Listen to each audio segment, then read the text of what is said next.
Hi, everybody. Stefan Molyneux from Freedom Main Radio. Hope you're doing well. We have on the line and on your very screen Scott Adams. You know him, of course, the creator of the wildly popular Dilbert comic strip that has been running for 30-odd years and is in over 2,000 newspapers across the world.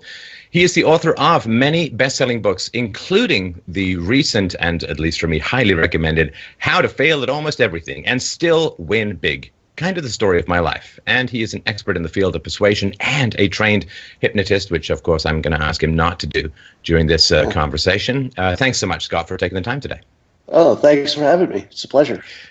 So your work, I mean, I don't want to sum it up too quickly, but your work over time has, along with other influences, convinced me that the word reason is a bit too liberally applied in human interactions. So I grew up, I think like most people did, being told that the way the world was where I lived was the result of, careful and reasoned consideration, and it was the best system, and it's how things were supposed to work well. And then as I sort of got older, I sort of began to realize that there was just this giant amount of historical inertia and corruption and mess and self-interest posing as sort of objective for the good of society stuff. What was your process? So did you even start off thinking that people were more rational than you believe them to be today? Was there a process that transitioned you out of that perspective? Oh, well, if you go way back to when I was a little kid, let's say I'm 8 years old, in a quite literal sense, I started to wonder if I had been an alien experiment, left on this planet for observation among the irrational humans to, either pick up some intelligence to take back to my home planet, or I didn't know what. But I knew that the people around me were just frickin' crazy. And I'll tell you the moment when it first struck me. I was being forced to go to a Methodist Sunday school. So my parents said, we're going to make you go to a church and you can decide later what you want to do. And somewhere around the time that I was 11 years old, and I learned about Jonah being swallowed by the whale and then being burped up sometime later perfectly healthy. And I started thinking to myself, digestive juices, science, and if God wanted to send a message, surely there are better ways than eating people and burping them up later to make a point. And so I sat my mother down, literally. I called a meeting with my mother. And I said, I don't know how to tell you this, but all this stuff we're learning is totally made up. That none of this could be true. It's ridiculous on the surface, and I feel I might be the only one who realizes this. Because I was from a small town, and I actually thought I was the only one who realized it, like literally. And to her credit, my mother listened to my argument, and I said, I'm not going back. I'm just done with this because none of this is real. And she listened to me, and she said, okay. And that was the last conversation we ever had about religion. 11 years old. See, but this is the thing, Scott. Didn't they break the emergency backup? It's an analogy switch. Where they say, well, you see, being swallowed by a whale is an analogy for being consumed by materialism and falling into the body and not being was there no sort of because that's the two layers generally to these belief systems. One is, the literal belief, which is, wow, that's kind of miraculous. And the second is if you don't believe that, laws of physics and biology can be violated at whim, then it's like, no, it's an analogy. It's like a story. It's there to communicate an essential moral truth. But I had that backup when I began to doubt this kind of stuff. They broke the emergency backup. It's an analogy screen, and that kept me going for a little while longer. That didn't happen with you, right? It didn't, and not only that, but here's the strangest part of my story. I did not know then, nor do I know now, what either of my parents' religious beliefs were. No idea. I don't even know if they thought God was real. It's the weirdest upbringing I've ever heard of, because in most places that stuff comes from your parents and they're trying to imprint it. And my parents were vigorously doing the opposite. They were trying to develop somebody who could think for themselves. And my mother in particular was very big on that. She would give me arbitrary choices like, do you want corn or beans for dinner? And I would say, well, I like them both the same. So I'll have, one today, one tomorrow. It doesn't really matter. And she would stop everything, tools down. And she'd say, no, you live in a world where you have to make decisions. You don't get a choice of not making a decision. So I don't care if it's a right decision or wrong decision. Doesn't matter what your thinking is. People make decisions. Now tell me what you want, corn or beans. And I would look at her confidently and I would say, corn. And I'll tell you, it's a stupid little lesson, but it's one that has served me so well because I'm in so many situations where somebody just needs to make a decision, and it'll be irrationality and craziness, and I'll wait till things get quiet, and I'll just say, corn. We're doing corn. And it's amazing how often people will say, well, that's good enough for me. I'm in for corn. Well, haven't you noticed? I mean, of course, you've been an entrepreneur for at least since you left the corporate world, and I guess on the side before then, the first person to make the decision usually ends up in charge. Because, people are the differential. Well, I don't want to impose my views on you, but the first person, you don't have to slam your fist on the table, but the first person who just confidently makes a decision just kind of pulls people along in his wake. And to be an entrepreneur, usually you just have to be the first person at the table to make a clear and commanding decision. And that's 9 times out of 10 going to put you at the front of the pack. Yeah, and I'll tell you also, harking back to your question, your first question there, the other way that I realized that people were irrational, and the other way I learned to act more confident than I ever could be, is by taking a course in hypnosis. So I took an actual class in my 20s to learn how to be a hypnotist. And the first thing you have to learn before you can even use the tools is that people are irrational all the time, and that we live in a world where we have a movie inside our heads. My movie is different than yours. You in your movie, maybe the prophet flew to heaven on a winged horse. In my movie, maybe I'm the third reincarnation of a Buddha. But we're in Safeway, the grocery store, buying groceries, standing next to each other, and our movies don't conflict. I buy groceries, you buy groceries. We both go home. So hypnosis taught me that people can have completely wrong and different movies in their head and still operate effectively in the same world. And that, what we thought was an objective world is probably just an impression. And if you think that people are rational, you can't hypnotize them, because the tools that you need to use almost require you to accept that people are never rational at all. It's just, if you push this button in the human interface, a human will change. The brain will adapt to whatever impulse you gave it, as opposed to some kind of magical mind, free will, soul floating in the ether that's guiding your decisions. Well, we have, of course, this identification, partly out of religion, that what is human about us is the opposite of what is an animal. I remember with my daughter, when she was younger, trying to explain to her that we were animals. She's like, no, we're people. Because we are so vastly different in our cognitive capacities, it's not just a difference of degree. It feels like a real difference of kind. And I think what people forget, I was an entrepreneur in the software field for many years. And, what you do is you build something that is a proof of concept. That's sort of 80% of what it should do. And it's kind of a hodgepodge. You're just kind of layering things on together. And then if you get funding, they give you the money to throw it all out and build it properly from scratch so it's upgradable and modular and so on. Now, we've never had that opportunity as human beings to take evolution and say, okay, well, if we want to design rational human beings, how would we do it? Because we're just layered. You've got your amoeba brain, you've got your lizard brain, you've got your monkey brain, and then we've got this thing sitting on top, like a guru on top of a snowy mountain, which is sort of the post-monkey beta expansion pack that is still kind of buggy as hell. And it seems to me that some of what you talk about, Scott, is reaching past what we think of as human and getting to the animal within, which has evolved, as you point out. Our brain has evolved not to process reason and evidence, but to keep us alive. And a lot of time that means conformity with the irrational beliefs of the tribe. Yeah, so the whole rational movie that we have playing, that we're rational and other people are the irrational ones, that's the great illusion of life, that you're okay, but other people are just nuts. When you know that every one of those people thinks the same thing about you, I mean, that alone should tip you off. But yeah, like you said, we didn't evolve with any need for being rational. Evolution only cares if you survived. The notion that people have about survival of the fittest was always wrong in the first place. I mean, we now know that evolution wasn't about the fittest. It was about whatever didn't die. Maybe you were just in a place that didn't have predators. You just had a lucky advantage for, a few millennia, and that was good enough.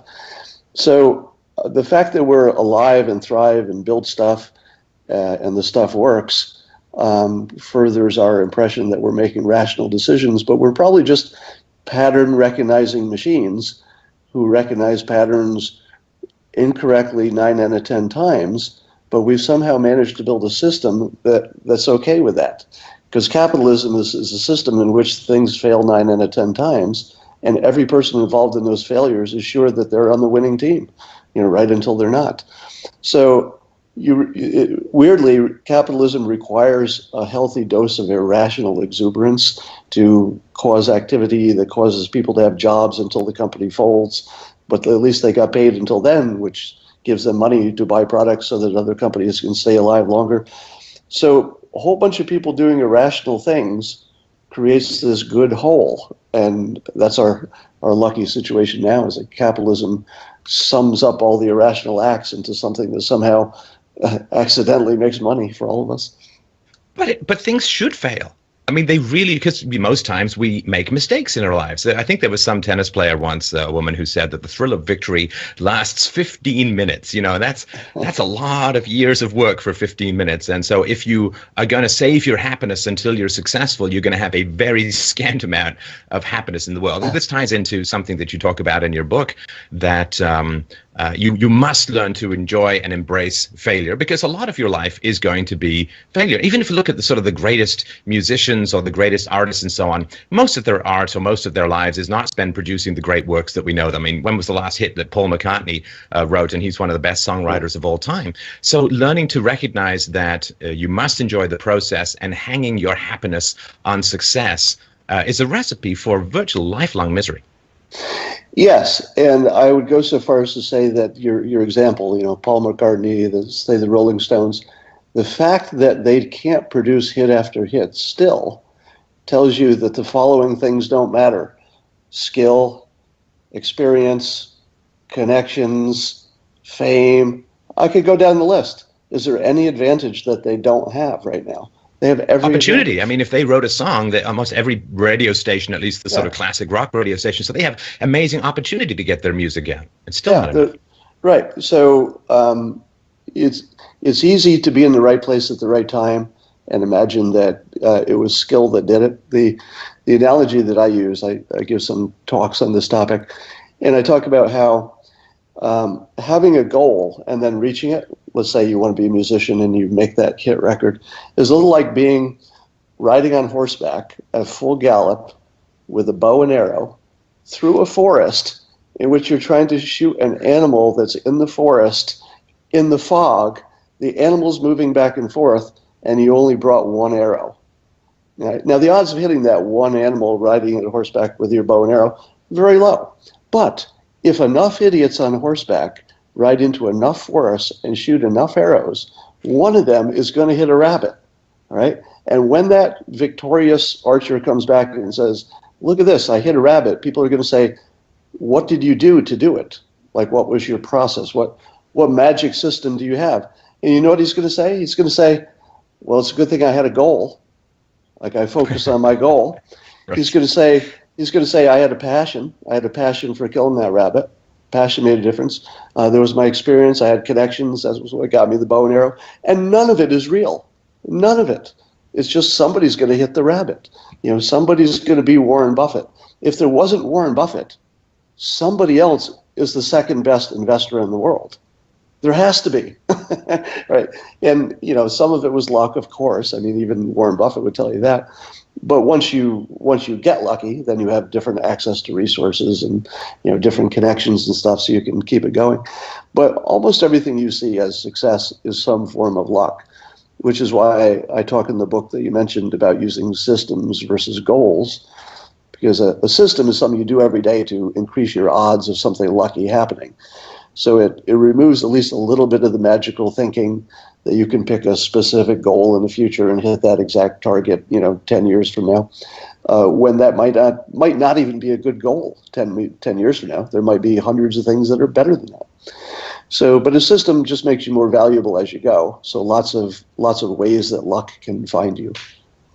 Well, they've done studies actually where they followed academics earlier on in their career, and you're an academic who puts out a paper, and it happens to meet the fancy of some reviewer, and then he hands it out, happens to meet the fancy of people who are acting as referees on that paper, and then you get published, and it's a fairly prestigious journal, and you use that, of course, as leverage to get into the next journal, and but it's all down to that first journal. Other people with similar quality papers who maybe got recognition later on just didn't happen to find the person who liked their particular paper, and so on. And then they get rejected, and then they send something out. It gets rejected again. They start to get disheartened, and it starts to become a self-fulfilling prophecy, either of success or of a failure. And then what happens is people then create these scenarios in their mind which justify either success or failure. So the guy who succeeds says, well, it was just perseverance and hard work and dedication and passion. It's like, well, the other guy had exactly the same thing. His just career went in the opposite direction out of chance. And the other guy will probably set up some shadowy superstructure of bias in academia that prevents him from getting out where he goes. And this ex post facto reasoning for what are kind of fortuitous dice rolls seems to me a large chunk of human thought that pumps vanity or despair, and I think gives really misleading cues to people who are looking to succeed. Yeah, I think the worst of it was, do you remember years ago In Pursuit of Excellence, that book? Yes. Well, all the companies, they all go bankrupt within 10 years. I can't remember that number, but it was some huge number. Right. So a big part of that message was that the companies that were really progressive and good to their employees were making tons of money. So it must be something about being good to your employees that makes you profitable.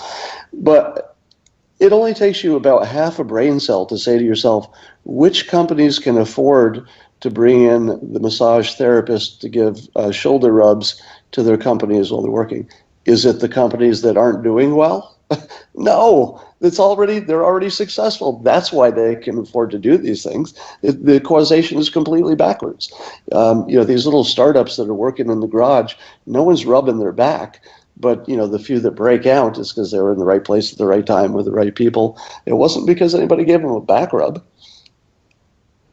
Well, I remember in the entrepreneurial field, if you just happened to have a bunch of young single people as your programmers, they could work a lot harder than a lot of the older people who had, kids and responsibilities, got to go pick people up at daycare. So, and now it's true that we enjoyed our Nerf fights and stuff like that, but that was more a function of the demographics of the company rather than, well, you start shooting Nerf guns at some guy who's rushing to pick up his kid from daycare and you're going to get the same level of productivity. So, yeah, this reversal of cause and effect is very common in this kind of analysis because everybody wants to photocopy success, which seems to be virtually impossible, and the attempt to do it almost seems to guarantee failure.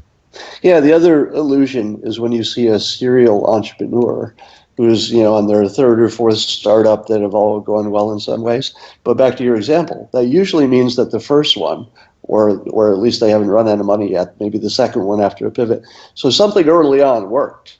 And once you've got that behind you, you've got a network of investors, you've got all these resources.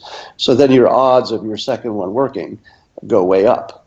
But it's not because you had this special quality, it's because it's your second one. I mean, that's what makes it so much better. So let's just dip into a little bit some of the differences between systems and goals, because you go into that quite a bit in your book, and I just want to make sure people understand the nomenclature. Right. So a goal is something very specific that you say, I won't be happy unless I achieve this thing. It might be a promotion to a specific job.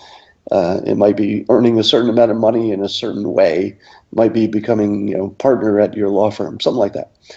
Now, the trouble with goals, there are several troubles. One is that what are the odds that you pick the one goal that will make you happiest? Right? There are a lot of things in the world, and they could all make you happy.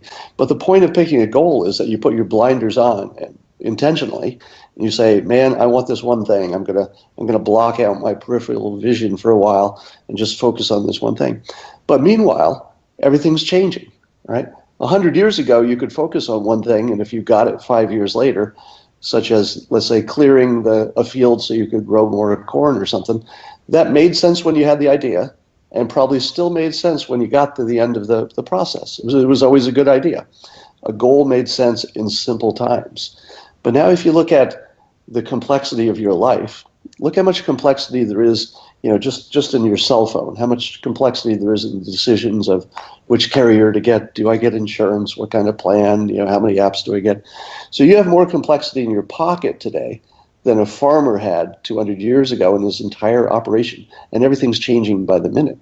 So the odds of you picking a goal today that still makes sense 5 years from now went from really good to unlikely. I mean, you could come up with a goal that would always make sense, but for most of our, human types of goals, I want this promotion or buy this house or whatever, almost everything changes. It wasn't long ago if you said to yourself, I think I want to become a cab driver or start my own taxi company or create a limo service, and then, oops, here comes Uber. Goodbye. So in that environment, a goal is both makes you not look at other opportunities, but you're also in a continuous state of failure until you reach your goal. So every day that you haven't reached your goal is a day you didn't reach your goal. You're not there. You're feeling inadequate. So there's a mental cost to it too.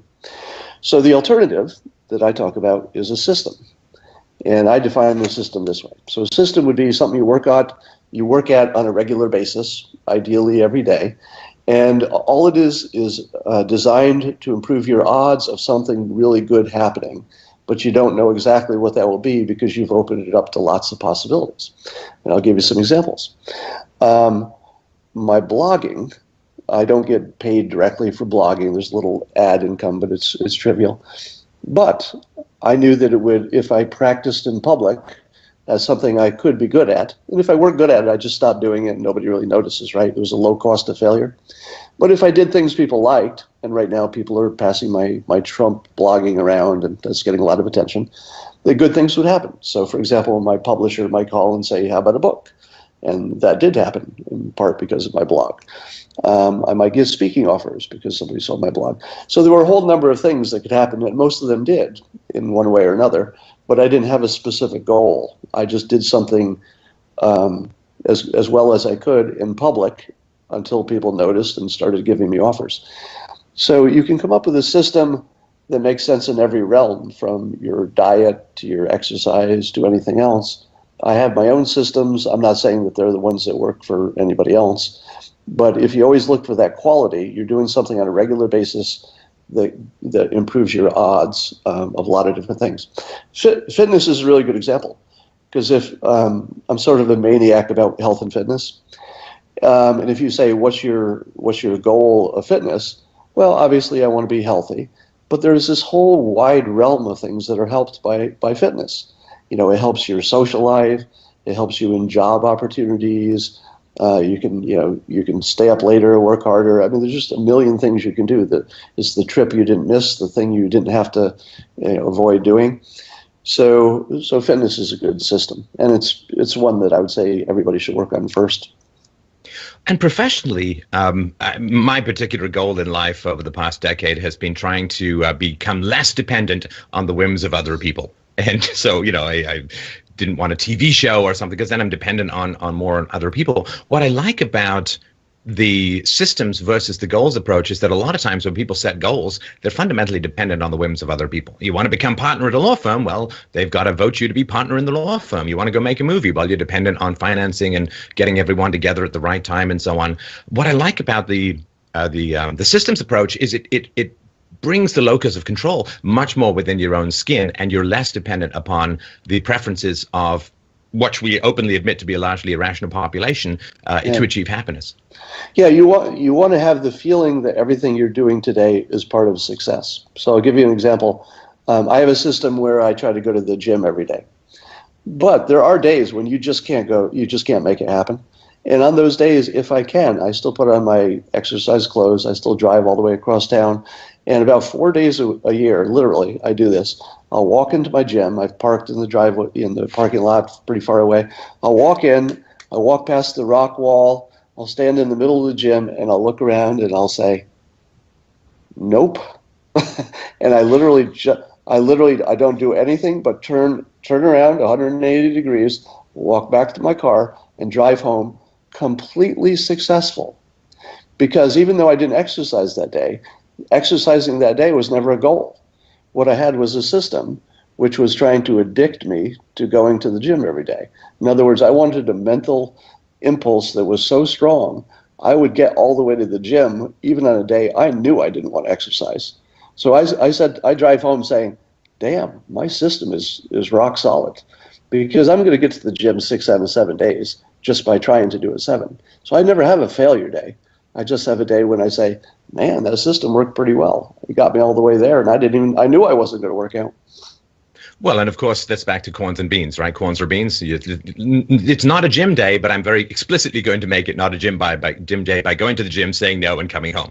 Yeah, I think there's a benefit to decisiveness quite often. Yes. Yeah.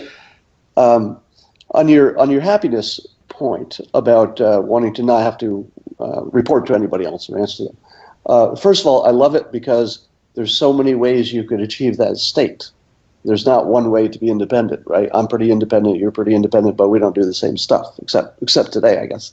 And the other thing I write about in my book is if you're trying to chase happiness, as long as you've got your health working for you and you've got a little money, you've got the basics, that the biggest factor in happiness I've discovered is that you can do what you want to do when you want to do it. And of course, relationships are a big drag in that because it's hard to find two people who want to do the same thing at the same time. But to the extent that you can find freedom from an employer and freedom from the types of relationships that would force you to do things you don't want when you don't want them, you almost always can get happiness out of that formula. I mean, even the simplest thing, like maybe you like to eat pizza and I like to eat pizza, but how often are we both hungry at the same time and we haven't had pizza recently? I mean, just the simplest thing. It's hard to do what you want when you want to do it. So I try to organize all of my systems toward largely the same thing that you just said, which is independence from other people's decisions. Well, I generally found that the more control I had over my life, the better my life went. So the degree to which we can become independent from inconstant others, friends, family, and other people that we choose is sort of a different matter. But most people in their careers end up in organizations and environments. They don't choose the culture. They don't choose their bosses. It's just where they land. And most times or not, more times often than not, you're going to end up in a hole with no bottom, grabbing at the sides, pretending you have some sort of purchase and just, falling forever. And that just seems like a recipe for, if you have the desire or the will to want to chart your own course. But of course, that comes with that existential threat called responsibility, which means that if you're going to detach yourself from irrational others and chart your own course, then you get the glory, but you also get, when the failure happens, a distinct lack of people to blame. Like when I do a solo show, sometimes they'll do 500,000 or more views, and sometimes they won't. And who can I blame? Well, if I write the script and I do the show, then it's a mirror-placed situation, and that I think is the downside of that kind of independence, is a lack of blame throwing. Now, what you just described is a perfect example of a goal versus a system. Let's say you do your show and it doesn't get the response that you want. You don't say, well, I had a goal, it didn't work out, I quit. You're going to look at the show and you say, it didn't work because of this, and you're going to try the new thing next time. So if you do a show that fails and you know why, do you feel like that's a failure?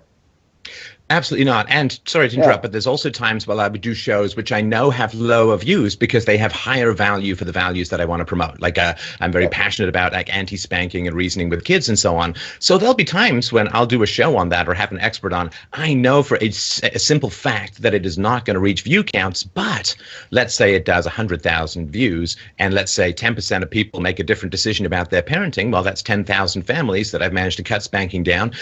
That, in a sense, is sort of why I do the other stuff, so I can have a direct impact on people's lives. So for me, it's lower views, but higher impact, and that's a trade-off I'm more than willing to make. I assume you're, like me, at a point in your life where you found this natural evolution in your thinking from selfish to more of an outward benefit. It's annoying. Yeah, it's really annoying because I came out of the sort of Ayn Rand school virtuous selfishness stuff. And I found that once I felt I had enough value to offer the world and had enough material comfort to be able to do that, and you described this in your book just beautifully. There's like, I'm not going to try and pillage your words, but it's like there's this gravity well that pulls you towards wanting to benefit the world when you have achieved, it's the old thing, you get the oxygen mask on your face and then you help the people around you. And I'm definitely at that point where I'm willing to sacrifice materials and comfort and popularity and so on to bring truths to the world that I think are important for the betterment of the world. And a lot of my listeners who are younger, who are still sort of struggling to get to where they want to get to, find this a little incomprehensible. And I have a tough time explaining it to them. But I thought your description, Scott, in the book was just beautiful and very apt. I have this hypothesis that whenever we feel stress and it's not, let's say we're not in imminent danger or don't have a health problem, that is when we're being incompatible with our biology. And I think that, we evolved with a certain set of, imprinted needs. And as soon as you get out of alignment with that stuff, you start being unhappy. So, for example, when you're in love and you're heading toward a relationship, that's very biologically compatible, and that's why you're so happy. But if you were to make a whole bunch of money for yourself, and you knew you could make a big difference in the world with the power and resources and time you've accumulated, and you didn't do it, I believe that would cause stress at a biological level. Because I think we're designed that the monkey that gets some food has to share it, right? And if you're the monkey who can't hunt and can't get any food, then you take what you can get. But the monkey with the food, I think, is biologically designed to share it. I think it's a need, and if they don't, it's going to be stress. Well, all of these emotions, of course, evolved at a time when saving was impossible. Like this new idea that we can accumulate capital, we can stick it in a bank or buy gold or Bitcoin or whatever. The idea that we can actually take excess productivity and store it for the future is completely incompatible with all of our evolution, because if you got a whole bunch of extra bananas, stick them under a bush, you come back a week later. So if you're hoarding and not sharing, that doesn't make any sense, I think, in terms of how our desires evolved. And of course, in general, biologically, for human beings in the past, before sort of the modern capitalist environment, and monkeys as well, men, of course, are designed to go out and get excess resources, because generally they're giving them to pregnant and breastfeeding women so that the kids have enough to eat. Because there's, I think, some calculations that if you're a bachelor, you can live on 10 to 20% the money that you'll need, or the resources that you need, if you get married and have a family. So yeah, males in particular are designed to gather resources, which you can't save. I mean, if you're the monkey who I don't know, eats a boar and half a boar and saves the rest, well, in 3 days it's full of flies and maggots and you can't eat it, then you're a kind of asshole monkey planet, because you might as well share. You can't keep it. And I think that those emotions are still very strong within us. I've defined failure as dying rich. Right. Right. If you die rich, unless it was like a sudden death, you fucked up. I mean, you fucked up because, we didn't need you. Maybe. So, I mean, I don't want to die penniless, but, keeping it isn't really the plan. I can't tell you how many arguments I've been in over my, let's say, the successful part of my career once I had excess resources, for people who would just berate me for being generous with other people, or for, let's say, getting into a deal in which I intentionally gave the other person a really good deal. Now, lots of times it's just, there's a psychic reason to it, or, there's more business to it than other people can see. But it bothers people who have never gotten a position of having excess resources to watch anybody else be generous with them. It's almost like a pain by association. And it's hard to explain. No, if you got rich, the way I did, you start feeling differently immediately. The most striking part of that was as soon as I got, the first big publishing checks, where I said to myself, hey, I don't really have to work if I don't want to. And I'd been thinking, I really would love to buy a big sports car, because, when you don't have any money, you want to buy a sports car because people who have them have money and you want to have money. So I guess that's what you need. But as soon as I could afford any car I wanted, I didn't even want any car. I saw a car as a giant pain in the ass. When I thought, okay, I could have a summer house or something, and I thought to myself, 2 houses, twice the work. I mean, just these things didn't make any sense to me. But if you tell me I could, spend a year of my life writing a book that maybe will help some people because there's some ideas in there they hadn't heard before, then I'm motivated. That wakes me up. I mean, for me at least, Scott, it's hard. Like, I grew up dirt poor, and it's hard to change that mentality. But strangely enough, that doesn't have an effect on my generosity towards others. But for myself, I get so used to, counting pennies and so on. Like, I just had to pick up a computer for doing these sorts of video recordings as a backup. And I go to the computer store and I'm like, do you have an open box item? It's like, because, that might save me a tiny bit of money. And they give me an open box item, and it's anything missing? No. So I get it home, and of course there's no power cords. I have to take it back. Right. But it's hard to change that. And it's also hard as a parent as well, because there's a lot of studies that show that, the rags to riches to rags, or they call it shirt sleeves to shirt sleeves in 3 generations, that the first generation grows up poor, works hard. The second generation, you don't have the excuse if we can't afford it when your kid wants something. And so you have to come up with some other way to say no in a way that makes sense and doesn't portray you as an ogre. But they grow up with the sense of abundance that I think bluntens the focus and the energy that you need to change your situation. So I do think that creating, in a sense, artificial scarcity within your own environment by being generous outside of it helps keep you lean and mean and hungry, and helps you achieve even better things, which gives you more resources to cannon fire around the world.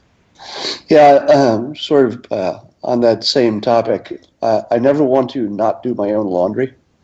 Now, I don't do my own laundry every day. I do have some help doing the basic stuff, but on the weekend or something, if I need something, I'm going to do my own laundry. And part of it is just to stay connected with the world, because I don't need to be. I just don't need to be connected to the world. I could float away and create a little bubble life for myself, but I don't want to feel that disconnect. You have August 5th, 2015, a day that shall verily live in internet infamy.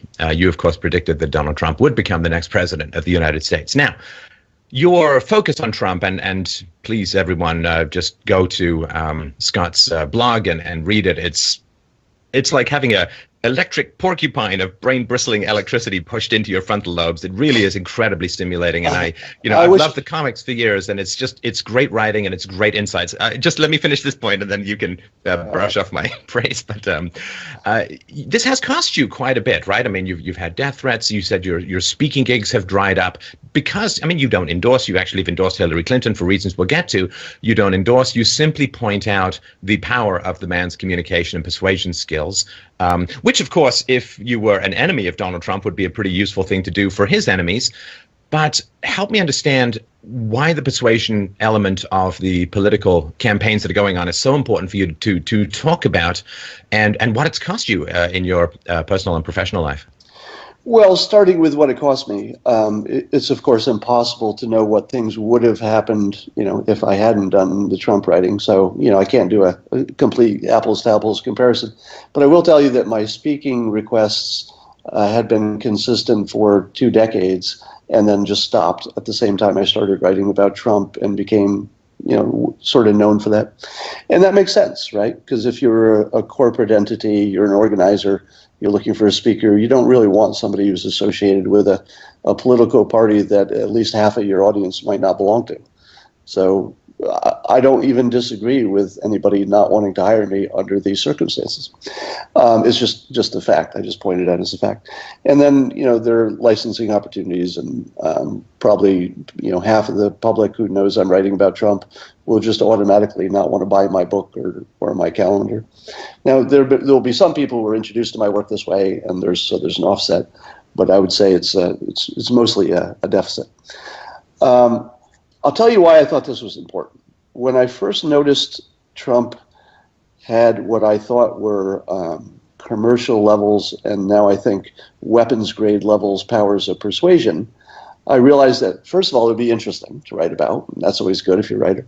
But more importantly, that it had opened up this little crack in the universe where I could write about all the stuff that I already knew, but you couldn't communicate because it wasn't believable, right? So I like to write about the things which can't be communicated, like something and something that's easy to explain, but it can't be communicated for any variety of reasons. Let's say, for example, you were my enemy and you didn't believe anything I said. And then I said, look behind you, you better duck, there's a train coming. You'd say, I'm not going to duck. So that would be an example of something that couldn't be communicated because you wouldn't believe me, and therefore it just can't be communicated. So the stuff I'm talking about in terms of persuasion.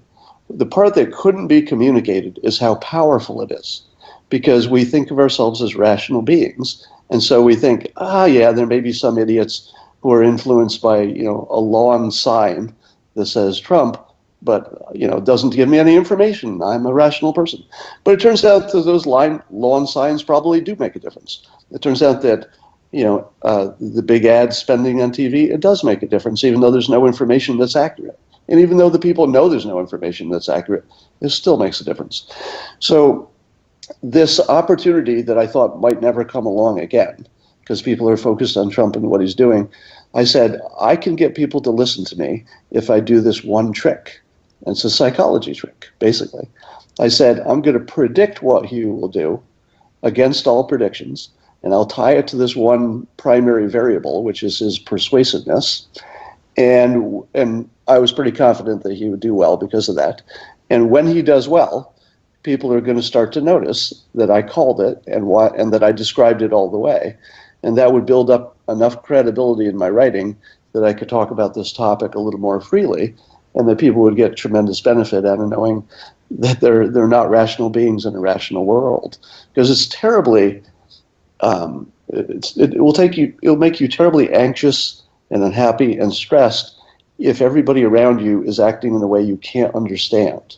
And that's what, and that's how people go through their life.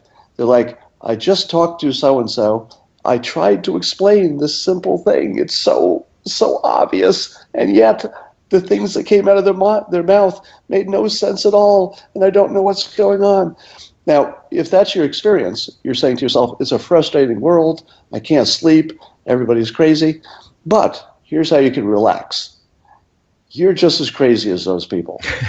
All right? They all think they're perfectly reasonable.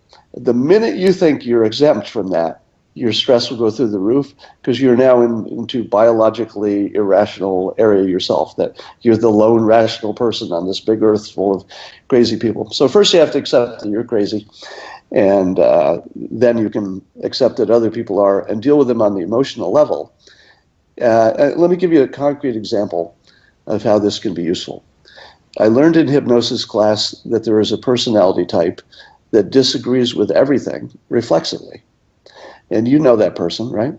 And you can't deal with them. Anything you ask them for, they just say no, and that's the end. They'll fight to the death to just say no to you.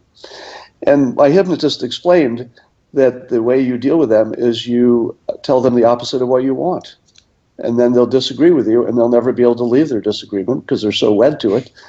And so I thought, okay, that life cannot be that simple. That's so dumb. I know that can't work. But there was a guy at my day job, I was working at the phone company then, who reflexively said no to everything I asked him for, and he was a bottleneck in my process. I couldn't get anything done until he said yes, and he said no every time, and it was always because something was too hard, too impractical, would take too long, right? So the next time I went to him, I said, look, I need this feature implemented in the software. That's your job to do it, but I'm not even going to bother you with it because I already know it's impossible to do. I mean, just on its face value, this will take too long. There's no way we have this in the budget. If you'll just give me the no, we can make this quick. I'll take that back. I'll tell my people. They'll be disappointed, but I already understand it's a no. Just give me the no. And I swear to God, he sat there and said, whoa, not so quick. Tell me a little bit more about what you need. I go, well, it's a waste of your time. I already know it can't be done, but all right, we want this and this, and you obviously can't have all of this. You just forget it. He's like, no, this stuff's easy.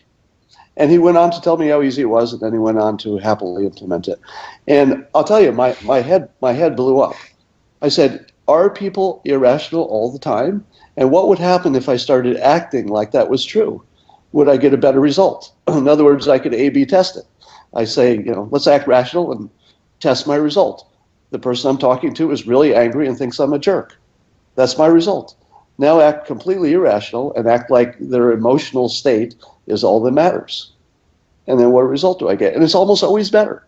I mean, it's something you could test at home, but you'll be amazed how often dealing with somebody's emotional state makes all the difference. Now, in June 5th, 2016, 2016, you endorsed Hillary Clinton. Now, you live in California, as I understand it, and help me sort of, or help the listeners, me and the listeners, I guess, help understand that transition point. Because as far as I understood it, you never, of course, endorsed Donald Trump, and you have openly stated you're not going to vote, that your politics differ from both candidates and probably all candidates in the field, but you did end up endorsing Hillary Clinton. And what was your process around that? So that was also a persuasion technique. I endorsed Hillary Clinton for my personal safety, which I say as often as I say that I endorse her. I add the parenthetically for my personal safety. Because it's clear to people in California, and I think in other places too, that even having any positive connection to Trump, whether you endorse him or, in my case, I just say positive things about his powers of persuasion, people think you're a Nazi.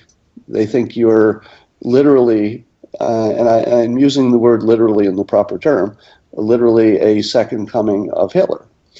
And people started calling me Joseph Goebbels, if I'm pronouncing that correctly, Hitler's chief of propaganda. Now, I was just trying to explain Trump's methods so that people would understand them and could use them themselves and make an educated decision if people ever make those. But it was a dangerous situation because people said, you're just a shill for Trump, even though I said, as you said, that I didn't agree with his policies. So I reasoned correctly, as it turns out, that if I just said I endorsed the other side, people wouldn't care why I joined their team. And people almost never care why you're on their team as long as you really are on their team. And I really am endorsing her because I really don't want to die. I don't want somebody to hit me. I don't want somebody to, not buy my products or something. I don't want any of that to happen. So I endorsed her for my personal safety. And almost immediately, all of the comparisons, at least of me, to Joseph Goebbels stopped.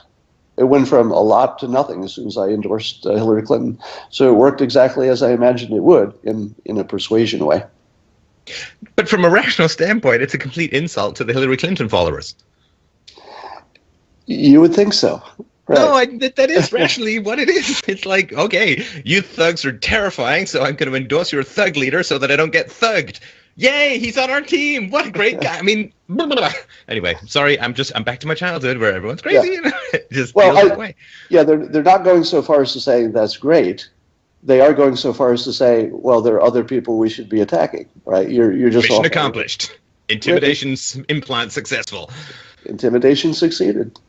And it doesn't seem to make any difference if I tell anybody why I'm doing it and that their intimidation succeeded. I can be as honest as I want. It's one of the odd things about persuasion is you can tell people what you're doing as you're doing it. And I've tested this a lot. It doesn't make any difference because persuasion works by association. And when you have the association, you have it. Well, yeah, I've done a presentation called The Death of Reason, which has countless examples of not just the innocuous ones that we know about, like confirmation bias and seeking out the echo chamber and so on, but someone did a study where they had people read a moral position and then defend that moral position, and they defended it most ably and positively and enthusiastically, and then they had them turn the page, and what happened was a new set of words was stuck with glue to the next page, so that when they turned back in some way that they couldn't detect, they read the opposite of what they did. So they went forward a few pages and then said, actually, can you go back and do that last one again? They went back and it was the exact opposite moral position, which they argued fluently with no sense of disconnect, with no sense of, well, wait a minute, wasn't I just arguing the opposite of this? And the vast majority of people, it is in sort of Milgram experiment style, just went back. And of course, I'm sure you know of the studies that show that when you bring contrary factual information to people, not only does it not undo their biases, it tends to strengthen their biases and the labels matter. If you say, oh, this is Trump's position, then people hate it. And if they say, oh, it's Hillary's position, then they love it. And it is, I don't know if it's innate. And I sort of like to ask you this question because, school is really terrible. When I was back in the day, I went to a very sort of strict boarding school with sort of ancient enlightenment, learn how to reason or die kind of approach to things. And I think that really helped. It was a really old school Lockean kind of approach to, and Humean skepticism, like the whole range of hammer you till you bleed reason kind of thing. And I think that had some effect. And, with your mom, it sort of struck me that you just kind of needed permission to be to have that kind of independence of thought. She didn't have to encourage you hugely. You wanted it to begin with. And I think that we are more rational in our inception, but I think that process is really undermined and corrupted through, a variety of religious institutions, perhaps, certainly through government miseducation, which is just, I think, terrible for teaching people how to think. Do you think that if we had a sort of more rational approach to teaching children, and we taught them how to think, to reason, to process evidence, how much of this do you think could be blunted? None of it. Take your time. Go for a nuanced answer. See, this is sort of the insight of hypnosis, is that nobody's rational at any time, and yet, so I look at you. You're a hyper rational person by brand and by design and by intention. You mean just very rational, not necessarily just too much coffee, which could be the case as well. But go. Right, but if I ask you this simple question, are rational people happier? We would be if other people were rational. That's what we're working towards. All right. So if the goal of life is to be happy, and I'm not saying it is, but it's a reasonable assumption that people are just trying to be happy without hurting other people, being rational isn't your best solution. So you are a rational, irrational person, but you're irrational in the deepest possible way, in that you've sacrificed the primary purpose of life, which is happiness, on the altar of rationality, and you don't even know when you're doing it or you don't, because people can't. We actually don't know when we're rational. We tend to cherry pick the rational arguments that fit our model. Well, okay, I'll sort of push back on a few things there. So first of all, my life is generally very satisfying because I have that independence. Okay, and I have that independence because I take the approach that I take to communicating information, with the experts and the PowerPoints. I'm the one person on the planet who tries not to put people to sleep through PowerPoints, but I do get a sort of deep level of satisfaction about that. But for me, Scott, it's part of that larger mission. Sorry, go ahead. Yeah, I would say that because you have freedom and power, power of a sorts, the power, personal power, you can control your schedule and whatnot, that probably is sufficient for happiness. So you got that, but it wasn't because you're rational.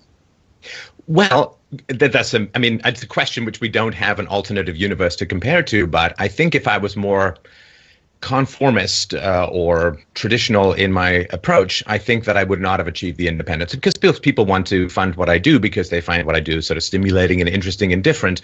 So the degree to which I am rational is the degree to which I think I have achieved that independence. Now, of course, there are other people who are not as rational or don't take that approach who achieve independence in a different way. That's my particular market niche. But the larger picture for me, and it goes back to that mission thing, because I've been studying philosophy for decades, and I view it. I do the introduction to Aristotle. We did the fall of Rome recently, and so on. So I've got this long chain of history behind me that I just sort of feel part of a link of. And one of my ancestors was best friends with John Locke. It's a good old family tradition to levitate in reason and attempt to elevate the masses. And so because I sort of feel part of a much larger system of philosophy that I can add to, and because the very reason or the very capacity I have to speak rationally against the powers that be and so on is the results of John Milton's Areopagitica and other arguments for freedom of speech that I've inherited, I sort of feel, okay, well, the past gave me all of these great gifts. And if I have the capacity and ability to pay that forward, to work to enhance the freedoms that was so generously bestowed to me by the ancestors of the Western tradition, that to me gives a great satisfaction. And so some of the inconveniences, to put it mildly, of each day of doing that is to me like sunspots against the sun of the larger mission. And I think if you have a large enough mission, your happiness is much less dependent upon conformity in the moment, if that makes any sense. I heard you say it feels good. There you go. It does feel good. It does feel good. And that's victory why, feels good. But that's why you do it. You do it because it feels good. I mean, that's why we do everything. We do everything to chase satisfaction and feel good. I have also another, I don't know if, I wouldn't call it a hypothesis. Let's call it sort of a rule that hasn't been proven, which is that humans need a certain amount of happiness, pleasure, let's say pleasure, or they will just kill themselves. Like if they can't get their minimum pleasure. And that explains why someone who's, let's say, in an inner city in bad circumstances might do heroin completely rationally, because the alternative is, I'd just rather be dead. There's just nothing here for me. So the fact that I don't do heroin and don't have a need for it has nothing to do with my willpower or, knowledge about heroin. It has nothing to do with that. It has to do with the fact that I have other sources of pleasure. You receive a pleasure from bringing this benefit to the masses, and perhaps other people saying, "Hey, that was really a benefit. You've done something good there." But those are the reasons. I would argue that the logic of it is probably a far less component than even you imagine, even though the topic is logic, right? Because as you were talking about, the tradition from your family and stuff, these are all emotional reasons. They're not reasons. A reason would be, well, the goal is happiness, and I've studied it, and bringing this rational thought to people makes them happier. But I think the studies would show the opposite. I think the studies would show that people who believe in a bigger force are actually doing not just doing fine, but doing a little better. I mean, I was anti-religion for years until I met. I've never said this before, but there's one individual I met whose use of religion, he was a Christian, born again type, was so positive. The way he used it as a tool for happiness for himself and for others, like I just completely changed. I said, okay, now I see religion as a tool, and the right person using the tool in the right way is actually pretty phenomenal. I mean, he spent his weekends working with severely disabled kids because it was part of his, what connected him to God. Now, I don't have to say that's rational or makes sense, but those disabled kids sure liked it. And he was one of the nicest humans I've ever met in my life. I mean, he was a role model. He was younger than me, and he was still a role model. So you can't discount the irrational life. Oh, I mean, I think that's very much a mirror of my experience, that I have been openly critical, if not downright hostile, to religiosity in the past. But when I got out of the ideology and focused on my empirical experiences of people and the benevolence and positivity that I received from a lot of Christians in particular, although other religions as well, versus some of the prickly, defensive, social justice warrior stuff that seems to float like a little bit of a noxious cloud around certain aspects of the atheist community, I just, it came to me like the dinner table question for me sort of floats around in my head, which is, okay, if I had to pick a random sampling of these two groups, and the only thing I knew, well, this person is a Christian, this person is an atheist, who would I prefer to sit next to at dinner and have a conversation with? And I did find myself, if I sort of dig deep in my heart of hearts, saying, well, I have a little bit more in common with the Christians insofar as, believe in a universal ethic and doing good works and so on, and skeptical of the size and power of the state, the one cancer. Wait, I have to jump in. Go on. I feel like you might have something to say. Please go ahead. Let me defend my atheist brothers, even though I don't call myself an atheist. I would say they have a moral code, and I don't think there's any difference there. Well, the moral code for atheists generally is less universal than the Christians, in my experience, and I've got sort of some arguments in the show about this. But the one thing that concerned me most about atheism was the degree to which it wanted state power to solve problems in society. With the Christians have conscience and good works and so on, and of course, God will punish the wrongdoers. And in the absence of that, in the absence of that kind of belief system, it seems that a lot of atheists will move more towards an expansion of state power. Now, a person's religious beliefs has no impact on my paycheck, but if atheists prefer larger states, well, that starts to gouge into the good that I can do with my resources, because the state's going to scoop it out and hand it to people it wants to buy the votes from. So as far as intrusiveness, I found the religious side less intrusive, at least from Christians, than at least some of the lefty atheist side. I'm not aware of the correlation between atheist belief and love of bigger government. Is that a demonstrated correlation? Yes. it's not, of course, it's a bell curve, right? So I have to put the caveats that you put in all the time, Scott, around doesn't apply to all. And of course, Ayn Rand was both an atheist and a very small government libertarian, an objectivist. But yeah, I'll send you the presentations where we go over at least the statistics that are available. And in certain atheist communities, there's like a 70 times more Democrats than small government types and so on. So there's some correlation, again, tons of exceptions. But if you sort of had to choose, there would be that. Yeah, just the overlap between Democrats and atheists. That would make sense. I can see that. All right, you convinced me with your rational logic. Excellent. Well, we'll talk 5 minutes after and see where you are, whether it sort of floated back to where it was.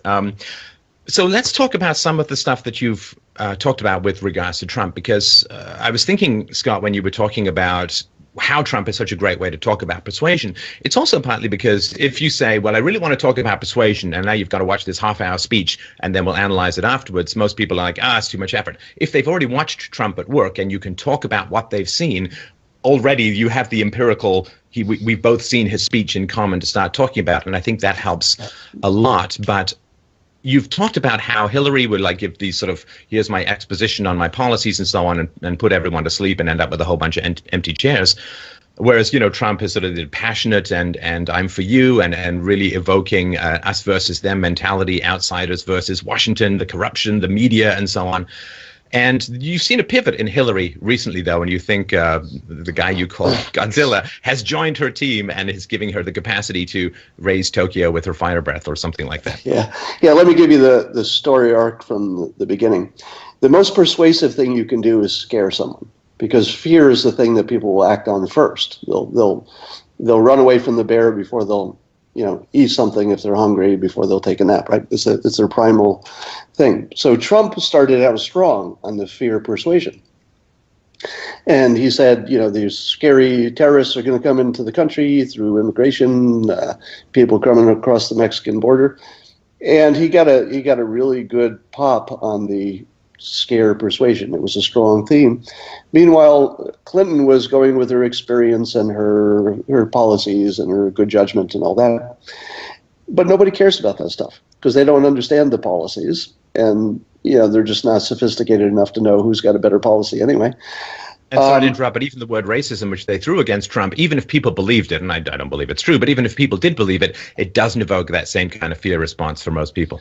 Yeah, and when they first started saying Trump's a racist, it just sounded like what you say to every Republican candidate. So, it was bouncing off them a little bit. But the message started hardening and getting, more energy on the social media, at least. But sometime at about the point that Bernie Sanders stopped outperforming, and remember, Bernie Sanders outperformed. Everybody kept saying, what's up with Bernie Sanders? He's just doing way better than we think. Well, I suspect he had a good persuader on his team.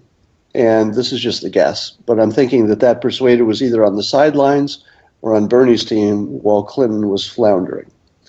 At the time that Bernie dropped out, or it was clear he wasn't going to make it to the finish line, Clinton's persuasion game went from 0 to weapons grade, just sort of instantly, which tells you that there was some new blood or new thinking, or at least they're listening to somebody new.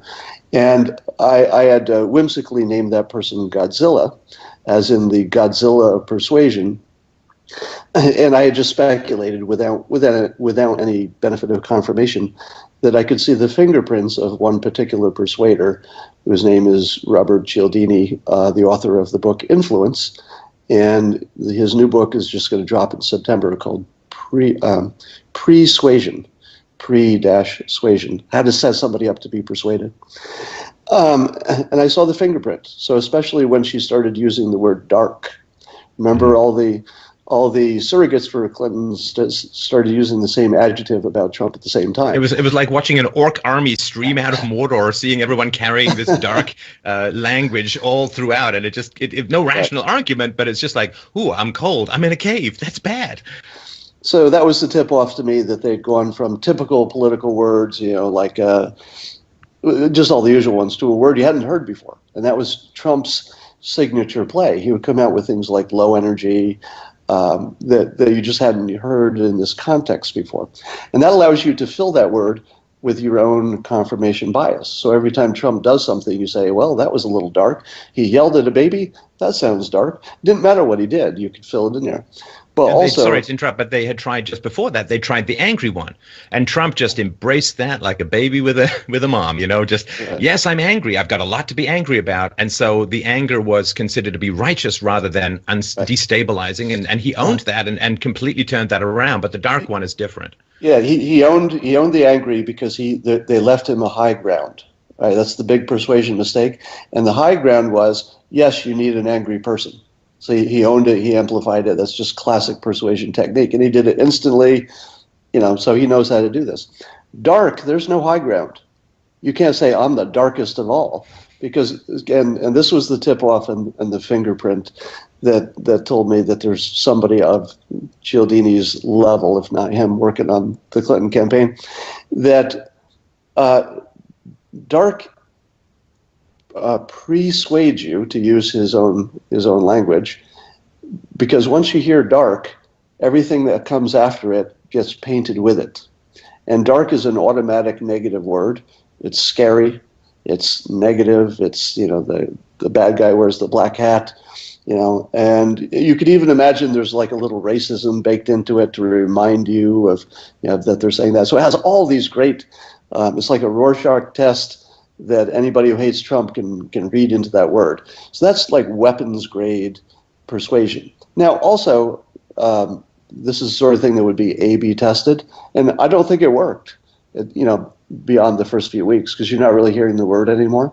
So I think they tested it to see if it made a difference. It probably didn't. But the fact that it was engineered at all, it was like the Stuxnet virus of slogans. I mean, this thing was deeply engineered, and there's no way that a regular politician cooked that up.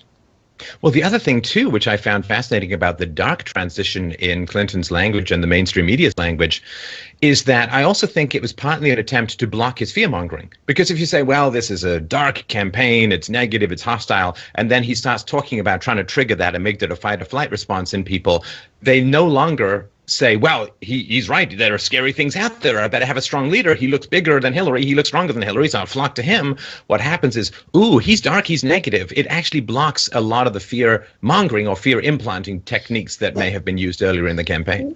And see what the Clinton side did. They were behind in the fear department because you're afraid of terrorists. But the odds are any individual terrorist is not going to kill you. I mean, it might do bad things and you might hate it, but it's probably not going to kill you. But they made a story that Trump had his irrational, thin-skinned fingers on the nuclear button, and he was going to kill everybody. So that's a far greater fear. They took it from somebody might die somewhere, and that's bad, to you might frickin' die. You, personally, you might die if you elect this guy. It's one step up from the Hitler argument to say Donald Trump will likely end all life on the planet, turn it into a void of asteroid and smoky death. I mean, that is, I don't know where you go from there in terms of escalation. But that's the same thing that they talked about in the lead up to the Iraq war, right? We don't want the smoking gun to be in the form of a mushroom cloud, that nuclear winter may emerge, that all life might end. I mean, it really is that level of hysteria. And the fact that people respond to it so viscerally, and now with the crazy stuff, which you can talk about in a sec, again, just shows, wow, it is really, it's the old thing that Churchill said, that the best cure for democracy is 5 minutes conversation with the average voter, because it really works. I've seen something this year that I've never seen before in prior contests. And other Republicans have been called, Nazis and Hitler, and, that's just typical. But I see people talking about Trump, and their bodies are shaking. Like I'll do the Skype impression of somebody talking about Trump. They go, but he's crazy. Like they turn red and they're shaking. I've never seen that before. I mean, people used to say, Reagan's going to blow up the world and stuff, but they didn't really believe it.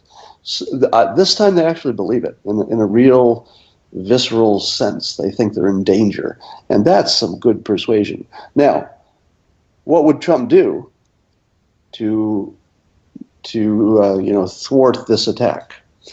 Well, he's got two ways to go. He can become less scary, And you've seen the three things he's done recently, right? So he did his speech on world affairs, and he's substantially de-scarified his approach to.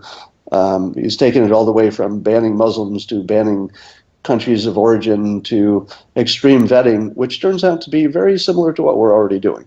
Right? Then he did a speech on, I don't know what it was titled, but it was essentially race relations and inner cities, and talking about what he would do for African Americans.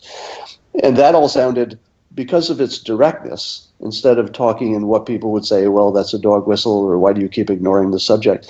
He talked about it as directly and as empathetically as a person can talk. Now, people aren't going to believe him right away, but the talk was all right. And then he also issued what I thought was kind of brilliant, was a tweet, and I guess it was on Facebook, a direct statement about treating everybody equally and being on Team America, and everybody's got to have the same rights, everybody's got to be safe, everybody's got to be treated equally. It's weird that it took so long for us to hear that directly. But when you do hear it directly, it takes away that little bit of doubt you had, which is, how have we gone so long without him saying anything positive about, minority communities, for example? Like what? And the truth is, he said lots of things, but they were, a comment here, a sentence here, an answer to a question there. He never once put it all in one place and say, look, this is the most unambiguous thing I can say. I'm totally on your side if you're an American. I don't care what kind of American, any shape or form.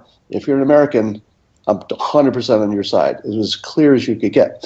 Now, will anybody believe that? The answer is no, not on day one, right?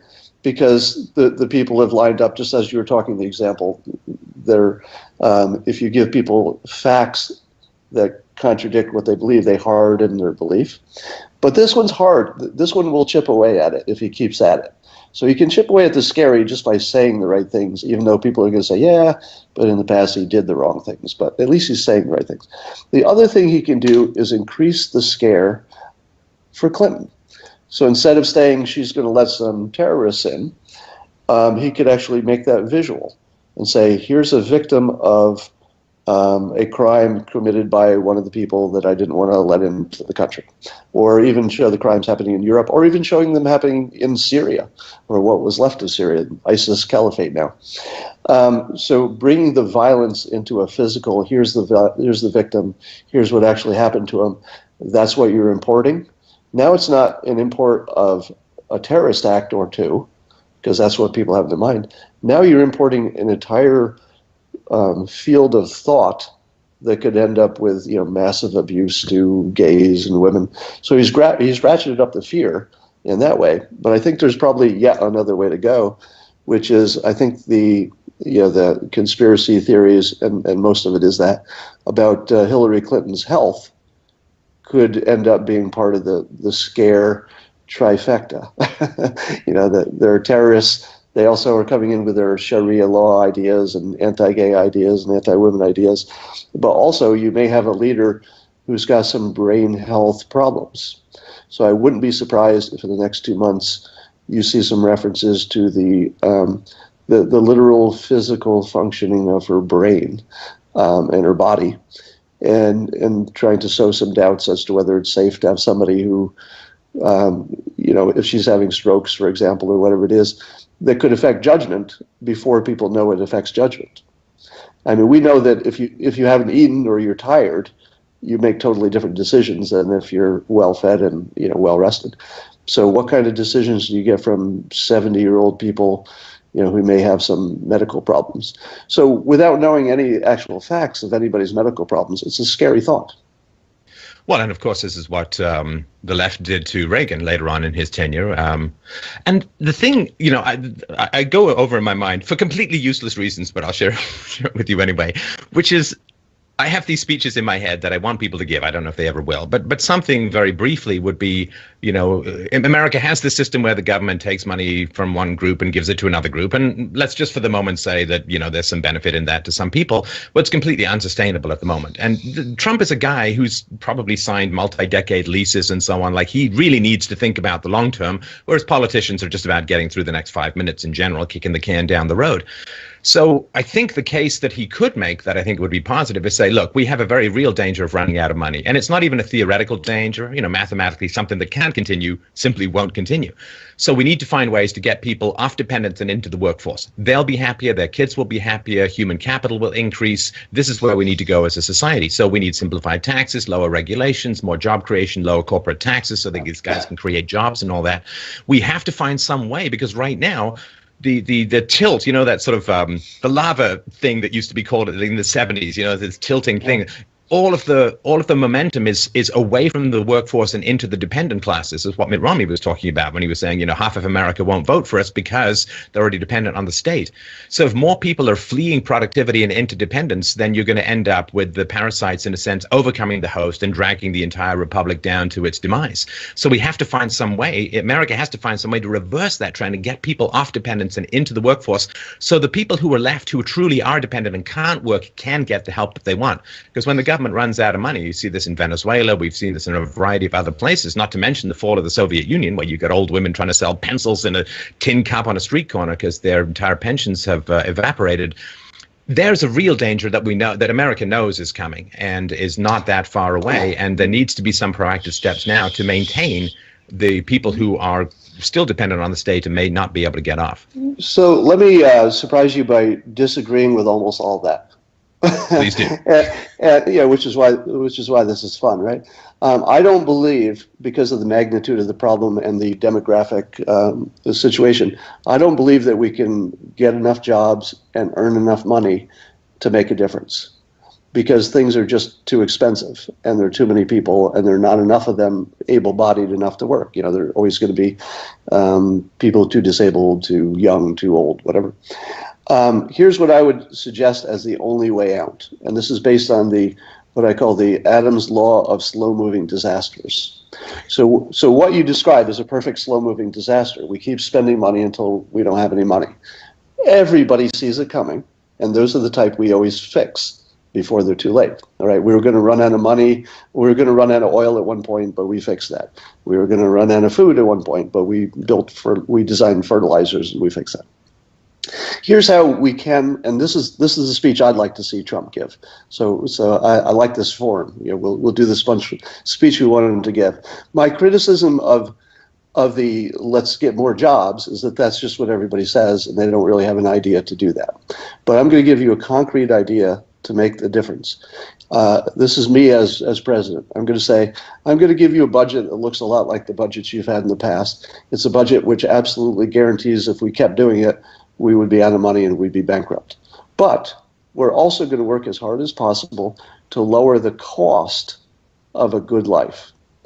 And that means primarily stuff like housing. What's it cost to live in a good house? What's it cost to get to work? What's it cost to travel? What's it cost for healthcare? And if you look at all the giant changes that are possible in those areas, for example, you might not need to own your own car pretty soon. It could be self-driving cars, and carpooling is easy because it's on your phone. Now you don't mind. We could have robots building housing in the desert so that the cost of labor goes to nothing. They're making their own materials out of the sand. They're making bricks out of it right in the desert. We could drive the cost of a house down to $1,000 with robot labor. We could drive the cost of healthcare substantially down, doing what my healthcare provider does now. I use Kaiser Permanente HMO, and what they do is they let me email my doctor, so I don't have to go in. I can send him a picture of a suspicious mole, and he says, "Nope, don't need to come in. Just don't worry about that." So my costs, I've taken 30% of the cost out of the system just with email. Right? So there's so much more that can be done to drive the healthcare into, let's say, your high-definition screen of your house, have a couple of nurse practitioners nearby. So without me designing the system, I just want to draw a picture in your head that says healthcare doesn't need to go up forever, and if it's the government's task to make it go down, it could do it. So I would say if you drive the cost of living down far enough, then everybody can work, because now your minimum wage job is all you need, because you didn't need much, right? The cost of food and all your basics have gone down to what if you can just work 20 hours a week helping out somebody, you got all you need for a quality life. So that's where I would head things. Well, and that's the fantastic. Whatever increases your purchasing power is going to be beneficial. But for me, a lot of what you're talking about there, Scott, is about getting government out of the way of things, right? I mean, the government's takeover of the healthcare system is disastrous. Premiums are going through the roof. And so if you get government out of the way, get rid of zoning stuff out in the desert and so on, and let people more free market incentives in the healthcare system and so on, then yeah, for sure. And I think the idea of sort of reducing regulations, that some of what Trump is talking about, and of course the immigration, which is carving out a lot of low rent jobs out of the existing population, particularly among minorities, I think a lot of that stuff will help to produce that. And it is around just getting government out of the way so market incentives can drive that kind of behavior. Yes and no. So yes, we need to get all of those obstacles out of the way. But I think government done properly could be the answer. Now, government done as it's always done, of course, only makes things worse. But if you could imagine, let me just give you an example. Let's say you have a President Trump, and he just says, hey, I got to figure out how to make housing costs less. And it's mostly about technology, and it's going to take somebody to really dig in, somebody smart. So I'd like to ask Mark Cuban to work on this one project, to figure out how to make housing inexpensive. Now, I'm not saying Mark Cuban's the right guy or housing is the right first thing. But in that case, government was helpful. They said, here's the priority. And I picked a guy to go study it as much as possible. Now, if Mark Cuban comes back and says, the only way this works is if we pick an area in the desert that has no government regulation, then we can say yay or nay to that. And then I'd also like to see a president say, I don't know if that's a good idea. Let's build one and find out. All right, we'll build a town, or we'll build a neighborhood. And if that works, we'll take what we learned to build a town and then a city, and we'll keep learning. And the idea is the first 2 or 3 tries will not be successful. And we're going to take that as a given. But we're going to improve every time we do it until a normal person who's just a good person, a good American, wants to work but doesn't have the same financial opportunities, can lead not just a good life, but a freaking great life. I mean, the best life I ever had was living in a college dorm that's the size of my kitchen with a roommate. But because the college had been engineered to put me in contact with people I wanted to be in contact with, doing something useful. I had exercise, I had food taken care of. We can do that for adults. It doesn't need to look like a college dorm. But it's a kind of fallacy of central planning, isn't it, to say that, well, we'll get one guy, whoever he's, Mark Cuban or whoever, he's going to go and research it.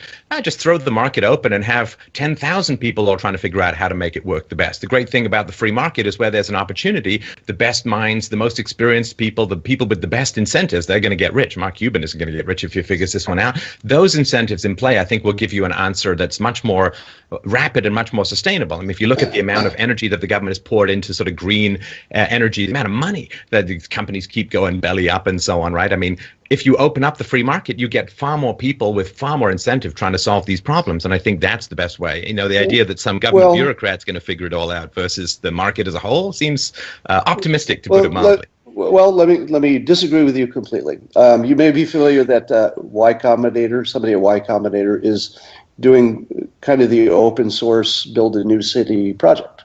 That was just in the headlines. So their idea is very much what you said. You're having the intelligence and the energy of the whole world participating. So presumably there will be people who try to design the best sewer system, the best roads, and whatever. But there still had to be somebody who was the organizer. Now, right now, it's a completely private enterprise, and it's getting the attention that a private enterprise could get. So suppose a President Trump or Clinton says, look, this is a priority. I don't think the government needs to be in it, but every day I'm going to talk about this Y Combinator project because I think you all need to get involved so we can get the best people on it. Let me know when you're done. Now, that's an example where the government has made a gigantic difference because they set a priority and they aimed you at people in the private sector who are trying to get it done. They have all the right incentives, like you mentioned. What's wrong with that? I don't know much about this project. When you say it's open source, is there a profit motive involved? Good question. I don't, in the I kind stories of that think I, open source is like a hobby. Sorry, I think open source like a hobbyist kind of thing, which is not to say that open source can't build wonderful things, but it doesn't have that efficiency matrix, that profit. Profit is my stuff the most valuable use of my time and resources relative to everything else that could be done with my time and resources. And without that, it seems like things languish. let me tell you why the private sector can't build, for example, affordable housing. If you go to a new housing complex in California and you walk in, it is going to look great. You're going to say, I can imagine myself living here. Everything's great. Then you move in and you realize there's no closets. There's no closet space. And there's no basement, even though it wouldn't take a lot of money to build a basement. And it's not because of seismic issues. That's a myth. Those things don't exist in your house because the builder knows that you don't notice the closet when you first look at the house. That's something you notice later. So the builder's incentive is to build a house that looks good in pictures and will sell it to you on your first impression. That is the beginning and the end of their motive. At least, they want to have a good enough house that you don't sue them too badly later. But they don't care if you have closet space. They don't care if the neighborhood is set up so that you can meet your neighbors more easily, or they wouldn't put, for example, a central place that you could share the vegetables you'd grown in your garden. They don't give a shit about any of that. They only care that your first impression, your emotional, irrational decision is, oh, I got to have this. Yeah, that's a good countertop. I love your granite. You did a good job in the molding. Oh, I got to have it. That's all they want. And if you don't have a central person saying, we're going to design this for the benefit of the person living there, nobody's going to do it because there's no reason to. There's no incentive to. Well, now I'm afraid your inbox is doomed, Scott, and I'll defer this because whenever I hear stories about how the free market failure, right? There's a market failure of some kind. Yeah, it's possible, but generally every time I've looked into it, there's some Godzilla foot of government regulation or control or zoning or or environmental requirements or something like that. That's kind of bringing its Godzilla foot down on the Bambi head of market incentives. So we'll leave this for now. I don't even agree to disagree. That's always a cop out. But let me have a chance to look into why houses in California are built the way they are, and if there's market failure, I'll talk about it openly on the show. If there isn't, I'll pepper you with facts that may influence that. So the one you want to look for is why homes are no longer built with basements. Start with that. I would be curious about that. Because a basement will add to the cost of the house, perhaps, I'm just guessing here, but for a conversation, let's say it adds 15% to the cost, because digging a hole is not the hardest thing. It will double your living space for 15% extra. If the builder could convince you that was true, then you would buy it and be happy. But it turns out that things like your property tax and how people compare real estate to say, this is my comp, they don't include basements usually unless they're finished basements. So there are some stories written about that very thing. That's where you want to start. I will do that. Now, to close up, I could talk all afternoon. It's a really, really enjoyable chat. But I wanted to talk about this Trump is crazy thing that seems to be the backup. He's not only dark, which has sort of a sinister Machiavellian intent to it, but also completely random. He is both dark and epileptic at the same time as far as light goes. And this is, it's gotten to the point where I think the American Psychiatric Association has put out something to its members saying, will you please stop diagnosing Trump from afar? We're really not allowed to do that because, he's just some guy on TV. He's not in your office. You don't know about his childhood, how long he was breastfed or whatever's going on. But this idea that Trump is just, he's run this business empire for like 50 odd years and he's got no history of mental illness. He's got great kids. He's got a stable family life at the moment. And he's been with the same woman for 17 years and so on. But now he's just crazy. This is like the new thing that is coming out. And again, it seems like people find it believable, even though, again, the empirical evidence kind of leans against it. So I was watching Dr. Drew appearing on CNN. I think it was Don Lemon or somebody was asking him if Trump was actually narcissistic and essentially mentally unstable. And Dr. Drew, to his credit, basically said, he might be a little narcissistic, but it could be the good kind, because that's what CEOs are. In order to look good, they have to do a good job. it's hard to fault somebody who wants to do a good job so they look good too. That's not the crime of the century, nor is it a mental problem. So Dr. Nor is it Drew, something that was often raised when Apple shareholders got together to talk about Steve Jobs. He was just very effective at it, and he had that mind-bending willpower that drove the company to greatness. Sorry, go ahead. yeah, so Dr. Drew, I think, disappointed CNN because he could not conclude, based on watching television, which is what we're all doing, that there was any mental problems that he could see. Now, that doesn't mean he doesn't have mental problems. He's just saying, there's no signs of it that an actual doctor would recognize as such. But the story has lots of legs. The claim that he's a little crazy because he feeds into the confirmation bias so willingly. Now, some of that is an intentional provocation because that's what gets him attention. And so some of it is totally intentional. But there are other times that it does look like an accident, like he just steps in it. And some of that is just being unfiltered. And some of it also, and I've not heard anybody talk about this, so let me talk about it. Some of it has to do with his New York style of talking. Now, I was raised in upstate New York, so it's not the city, but it's close enough that we have some regional characteristics in common. And one of those regional characteristics, which I had to rinse from my personality when I moved to California, where it was no longer acceptable, is that our normal way we talked was in terms of violence. So if I saw a baby, crying, I'd say, I want to throw that baby out of the car, or I want to punch that guy in the face, or I feel like, shoot that guy, shoot this guy on Fifth Avenue. So there are a whole lot of things that Trump says that in the context of running for president, you really shouldn't say, all right? And that's what everybody's responding to. They're like, if I were in that job, I wouldn't say that. And I got to tell you, if I had not moved to California, I would not know the difference. Meaning, and it was funny when you did those phrases, your accent came back a little bit, which you can hear back when you see it. So maybe when he just slips into a full New York accent, you can just get with subtitles, not to be taken literally.